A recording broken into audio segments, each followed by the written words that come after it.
Three boundaries as a Black woman in corporate America that I recommend for you to survive the environment without letting it take you down or bringing you down. I am Marlena Bayless. I am a corporate coach for women. I also have spent 15 years in corporate America, and I am someone who has been in toxic jobs, who actually got sick from a job, like physically had to have surgery. I'll do a story time on that on another video. But so I take it very seriously with my clients, with my coaching clients, and even my colleagues, people I coach, or indirectly by just working with them and them wanting me to mentor them, right?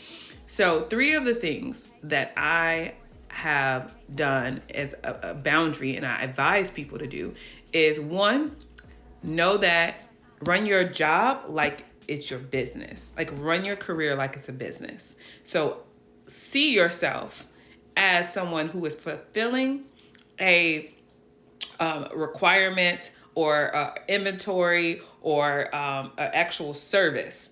Do not see yourself as an employee. That is the first thing, because what that will do is reframe how you, one, internalize what's happening with people at the job. It will redirect your focus and attention. It will not allow you to get attached to people versus your paycheck. Because as someone who is professionally a consultant as well, I'm worried about, okay, how much is this contract gonna pay? What is the time commitment? What are the resources necessary for me to deliver? I'm not worried about how much they like me. I'm not worried about going to lunch with people, hanging out. I'm not worried about the things that really do not propel you. So that's number one. Treat your career like it's your business.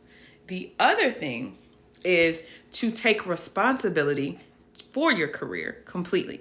And what I mean by that is think of responsibility as how do you want to respond to your career.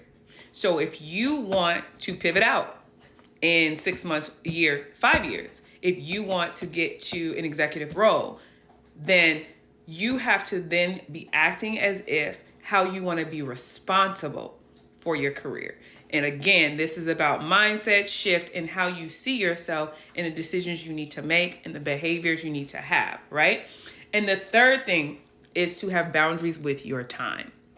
So many of us overwork, get underpaid, and as we're seeing with a lot of these corporations, consistently not paying people salary increases that used to be standard practice annually. They have a reason the last few years, every year. And a lot of people are getting frustrated or taking away people's bonuses, right? So protect your time.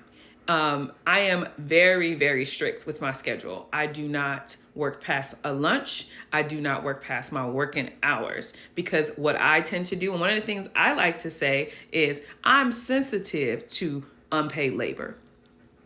Take a guess why, as a Black woman in corporate, why I might be sensitive to unpaid labor. And use your words wisely. Block out your schedule. This seems simple, but so many people don't. Tell people no. I had a colleague ask people, can they travel last minute the next week? No, I'll be online.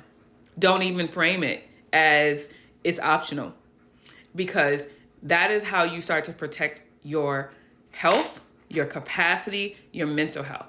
Take the breaks you need. When I say protect your time, go for a walk, get outside, see the sun. It seems small, but it's super impactful, as well as protecting your need, right? All these companies like to talk about they lie and say bring your whole self. But they also say take a break, wellness, mental health. They understand that this is an issue. Leverage that language to protect your time and your capacity. You're a whole person. You're a whole human. And just because people pretend either not to see you or acknowledge what you bring to the table, that does not mean you're not bringing it to the table. So step away from that table when you need to. These are three things that I really fundamentally believe shift your capacity and what you can accomplish if you do the work and you acknowledge these three things. I would love to hear what else you do to protect yourself and to build your career in a positive, supportive space?